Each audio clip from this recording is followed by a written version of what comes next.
America వాడంటే Gulf దేశాలకి చిరాకు పుట్టింది. గల్ఫ్ దేశాల మీదన అమెరికాకి అసహ్యం పుట్టింది. ఎందుకని? గల్ఫ్ దేశాల మీద దాడిని అమెరికా నిరోధించలేకపోతుందని, మా దగ్గర డబ్బులు తీసుకొని నువ్వేం చేయలేకపోతున్నారో సన్నాసి అనేది గల్ఫ్ దేశాలకు కోపం. అదే సందర్భంలో వీళ్ళు యుద్ధంలోకి రారు సన్నాసులనేది అమెరికా కోపం. అదే సందర్భంలో ఇరాన్ అనుకూల శక్తులందరూ అమెరికాకి వ్యతిరేక శక్తులే. అమెరికా అనుకూల శక్తులందరూ ఇరాన్ వ్యతిరేక శక్తులు. ఇలా ఉంది ప్రపంచం. బట్ నరేంద్ర మోడీ దౌత్యం, నరేంద్ర మోడీ విధానం, భారత ప్రభుత్వ విధానం యుద్ధంలో దాడులకు గురవుతున్నటువంటి గల్ఫ్ దేశాలతోనూ మాట్లాడాడు. వాళ్ళ మీద దాడి చేస్తున్న ఇరాన్ అధ్యక్షుడితోనూ మాట్లాడాడు. ఇరాన్ మీద దాడి చేస్తున్న అమెరికా అధ్యక్షుడితోనూ మాట్లాడాడు.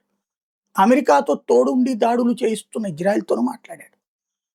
అందరూ మనకు మిత్రులే. మనకెవ్వరూ శత్రువులు కాదు. అందుకనినే ఇరాన్‌లో చిక్కుపడ్డ వాళ్ళని తెచ్చుకోగలిగాం.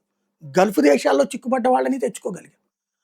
ఆయిల్ అనేక దేశాల్లో రిస్ట్రిక్షన్స్ పెట్టినా మన దేశంలో రిస్ట్రిక్షన్ లేకుండా ఆయిల్ అమ్ముకోగలుగుతున్నాం.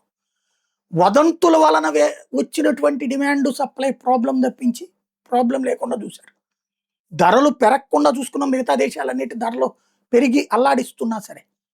అలాగే ఏ క్షణం ఏం జరుగుతుందో అర్థం కాక భయపడే పరిస్థితి ఇజ్రాయెల్‌లో ఉన్న వాళ్ళకి, గల్ఫ్ దేశాల్లో ఉన్నకి, ఇరాన్ వాళ్ళలో ఉన్న వాళ్ళకి. మన దేశంలో ముస్లిం ప్రశాంతంగా తడిగొడ్డేసుకొని పడుకుంటున్నారు. ఇది మోడీ స్టైల్ ఆఫ్ ఫంక్షనింగ్.